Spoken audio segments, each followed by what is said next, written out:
Good morning. I'm Carl with the Hondo Public Library. As most Texans will know, the capital of Texas is Austin.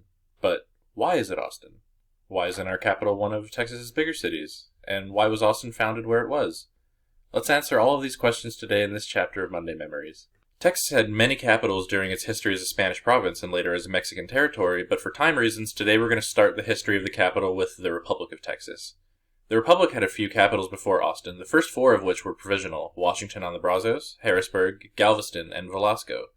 The fifth capital, West Columbia, was the first capital to host an elected government, although it was only capital for 3 months before being moved to Houston by its namesake, Sam Houston, first president of Texas. Some people had wanted a different location for the capital. Houston did not approve of this idea and blocked all attempts to move it. When Mirabeau B. Lamar replaced Houston as president, he renewed the idea of a planned capital and chose a site on the Colorado River. Originally, the settlement was named Waterloo, but was changed to Austin shortly after to honor the father of Texas, Stephen F. Austin. Edwin Waller, entrepreneur and a signer of the Texas Declaration of Independence, was the man chosen to plan the city's layout, basing it around a grid system. The area was chosen because it was believed that when Texas was more thoroughly settled, the capital would sit closer to the center of the population. This ended up being the case when you look at a population distribution map of Texas today.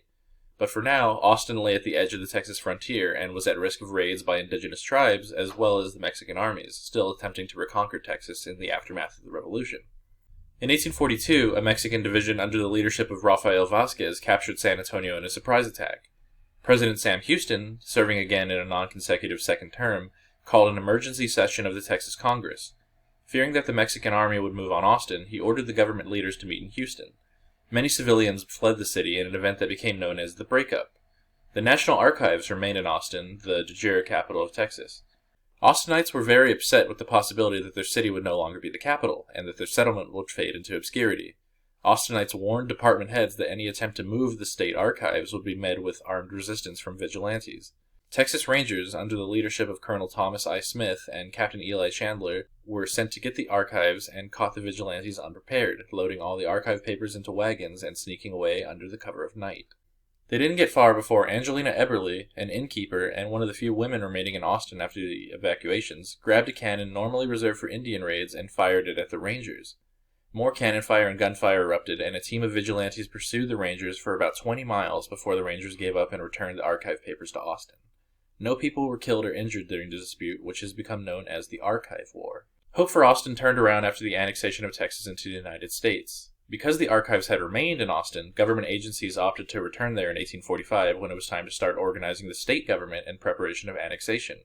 All new governmental records that had been created since the move were transferred to Austin, creating a single unified archive. During the summer of 1845, a constitutional convention named Austin the state capital until March 4, 1850, when a general election would be held to decide the location of the capital for another 20 years. Austin won decisively, and permanent government buildings were constructed for the first time. In 1876, the new Texas Constitution ensured that Austin would be the state's capital in perpetuity. Today, with a population just shy of 1 million people, Austin has grown rapidly to become the 4th largest city in Texas and the 11th largest city in the United States. In 2004, to commemorate the Archive War, a bronze statue of Angelina Eberly was placed on Congress Avenue in downtown Austin. The story of a woman who dared to fire at a group of Texas Rangers rather than let her city fade into obscurity will not be lost to time. History is often filled with such stories, with one person's actions or decisions cascading down through the years to create great outcomes. It's very important to keep the stories of the past alive so we can better understand the stories of today. Have you ever thought about your story? Did you know that the Hondo Public Library offers patrons free access to Ancestry? Ancestry is the largest private online genealogy database. It allows users to create virtual family trees, to trace their lineage, and get hints about who could be their ancestors. It also contains historical records that could be connected to family members and used as genealogical evidence. This service can only be used in the library itself, so come visit us sometime.